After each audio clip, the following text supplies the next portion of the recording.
Seekor ular sanca batik sepanjang 3 meter memasuki pekarangan rumah menyantap ayam warga yang berada di Jalan Sultan Mansur, Kota Palembang. Pemilik rumah terpaksa meminta bantuan petugas pemadam kebakaran untuk mengevakuasi lantaran ukuran ular yang besar.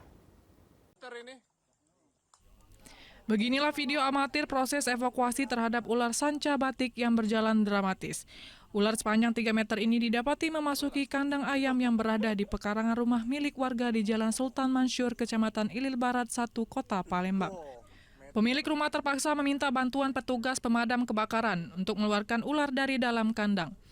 Tak butuh waktu lama, berbekal alat seadanya ular sanca dapat dikeluarkan dari dalam kandang dan dievakuasi.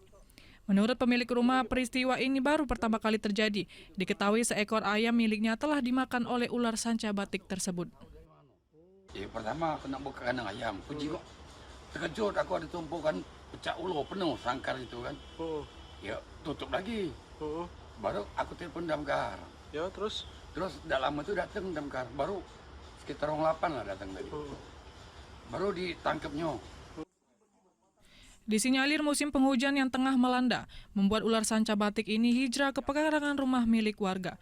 Usai dievakuasi, petugas damkar lantas membawa ular tersebut untuk diamankan. Dari Palembang, Guntur, iNews melaporkan.